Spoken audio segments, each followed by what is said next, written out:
Sir எஸ்ஏஆர்னா special intensive revision already சொல்லிட்டோம், சிறப்பு தீவிர திருத்தம்.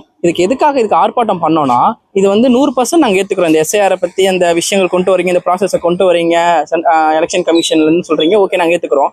பட் இது 50% தான் எங்களால் ஏற்றுக்க முடியுது, 50% எங்களால் ஏற்றுக்க முடியல. ஏன்னா அதில் சில குளறுபடிகள், அதில் சில கட்டமைப்புகள்லாம் தவறாக இருக்குன்றது தான் எங்களோட ஒரு குற்றச்சாட்டு. இப்போ வந்து நீங்கள் சொல்கிற இந்த ப்ராசஸ்க்கான நோக்கம் என்ன சொல்கிறீங்கன்னா, இறந்தவர்கள், இருப்பிடம் மாற்றினவர்கள், அப்புறம் வந்து இரட்டை வாக்காளர்கள், போலி வாக்காளர்கள்லாம் நினைக்க போறேன்றீங்க. ஓகே, இப்போ உங்களோட கொஸ்டின் ஒரு சிம்பிள் கொஸ்டின் தான். இப்போ ஒரு இருப்பிடம் மாற்றினவங்க பழைய அட்ரஸுக்கு நீங்க வருவீங்க, அவங்க இருக்க மாட்டாங்க, புது அட்ரஸ்ல தான் அவங்க இருப்பாங்க. அப்போ அந்த ஃபார்மை வாங்கி யார் ஃபில் பண்ணுவாங்க? ஆன்லைன்ல எடுத்துக்கோங்கன்றீங்க. ஆன்லைன்ல எடுத்து அதை எப்படி அவங்க ஃபில் பண்ணாலுமே அது சில மிஸ்டேக்லாம் வருது சொல்ற ஏகப்பட்ட குற்றச்சாட்டு வந்து இருந்துச்சு லாஸ்ட் 2 டேஸா. அடுத்த கொஸ்டின் ஒன்று கேட்டிருந்தீங்க, விஜய் ஏன் அவங்க கலந்துக்கல அப்படின்ட்டு. அதாவது இந்த ஆர்ப்பாட்டத்தில் பொறுத்த வரைக்கும் கரூர் சம்பவத்தில் பாதுகாப்பு பற்றாக்குறைன்னு அண்ணன் சொல்லிட்டாங்க.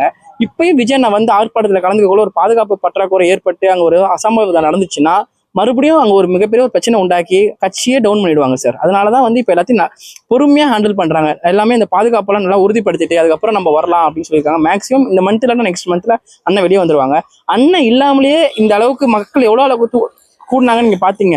சென்னையாக இருக்கட்டும், கோயம்புத்தூராக இருக்கட்டும், திருச்சியாக இருக்கட்டும், தமிழ்நாட்டில் உள்ள எல்லா மாவட்டத்துலையுமே கூட்டம் அதிகமாக வந்துருந்துச்சு. நிறைய பேர் கேட்டிருந்தாங்க, விஜய் வந்து பார்க்கறது தான் வராங்க, விஜய் அண்ணாவை, இவங்க ரசிகர்கள் தான், தொண்டர்கள் கிடையாதுன்ட்டு. நேற்று அந்த ஞாயிற்றுக்கிழமை நடந்த ஆர்ப்பாட்டத்தில் பார்த்துருப்பீங்க, கூடினவங்க எல்லாருமே தொண்டர்கள் தான் சார். நாங்கள் இப்போ 99% தொண்டர்களாக மாறிட்டோம். இன்னும் ஒரு 1% ரசிகர்கள் இருக்காங்க, அவங்களையும் நாங்கள் தொண்டர்களாக மாற்றிடுவோம் சார்.